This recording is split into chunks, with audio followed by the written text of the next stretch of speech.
Hi, welcome to DA Australia. Today I'd like to talk about small electric aircraft, in particular the Extreme Flight. This is my personal 48-inch EXP. I really like this aircraft. It's a heap of fun to fly. It's one of the best small aircraft I've ever flown. There's quite a wide variety of setting this up, and I'll show you how I've set mine up a little later on, but in front of me I've got some items here which make the job a little easier. And as you can see, Extreme do a range of their own things which makes it plug and play. They have a range of speed controllers and motors. In this one I've used the Extreme items. I'm not au fait when it comes to electrical items, working at milliamps hours and watts used, etc. If you're up to that kind of thing, it's great. You can pick whatever you like. There's a wide variety of motors out there. Personally, I went with the Extreme stuff. It was plug and play and it was really straightforward. This will run on a 3S or a 4S without any problems. And on a 3S I'm running a 13 by 6.5. On the 4S you can run a 12 by 6, and I'm running currently a 3S Hacker battery, which is probably one of the dearer ends when it comes to batteries, but there's a wide variety of batteries available for you out there to run these on. You can get 3S batteries and 4S batteries quite cheap.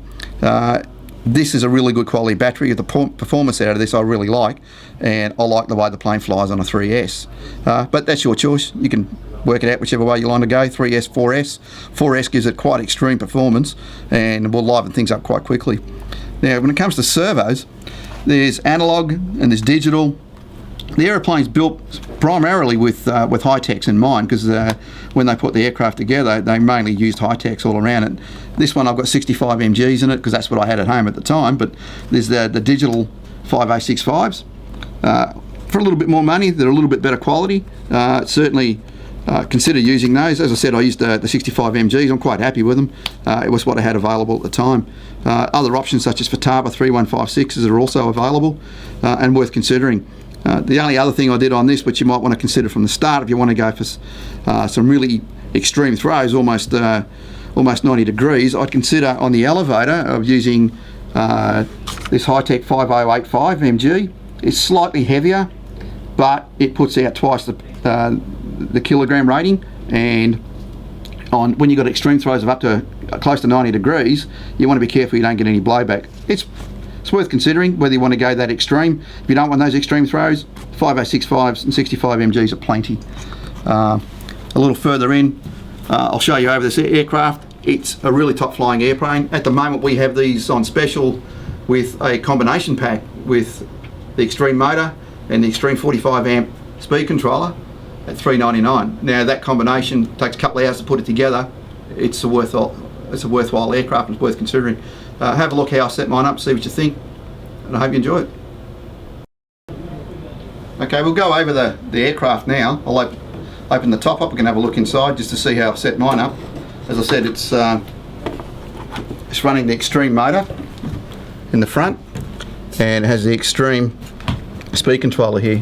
All I've done basically is put a little piece of balsa there, stock there, and use some glue, just glued it onto the surface. It fits here quite nicely. Battery compartment goes up in here. As you can see, it's a pretty simple arrangement, easy setup. Receiver set up the side here. I've used the lighter gauge extension leads, just try and keep the weight down to a minimum. Clearly with a plane this size, you don't want to get too carried away with the weight. And as you can see, once the pack goes in, there's still plenty of room in there. As I said, I've been running this on a 3S pack, which I quite like. The 4S pack makes it quite a good deal sprightly. It improves the performance quite a deal.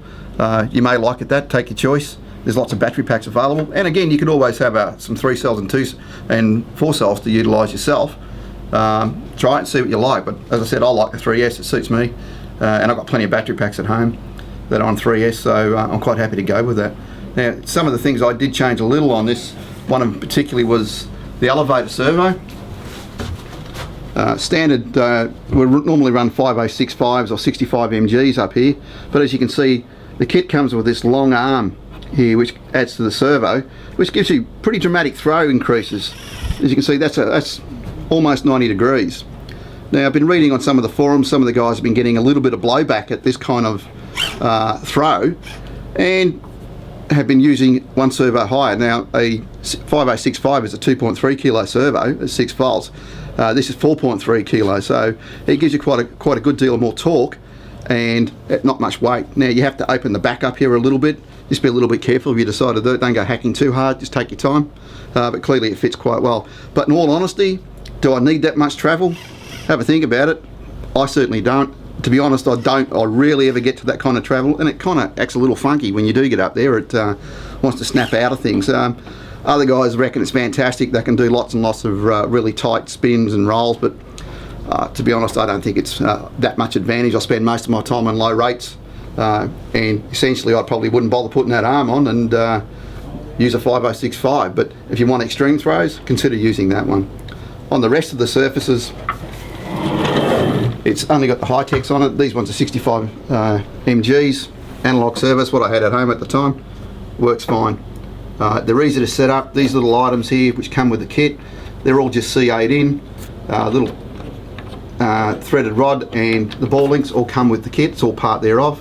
And as you can see, carbon undercarriage, beautiful little pair of spats. It's a lovely design kit. And with these side force generators on the side here, they really help the knife edge performance.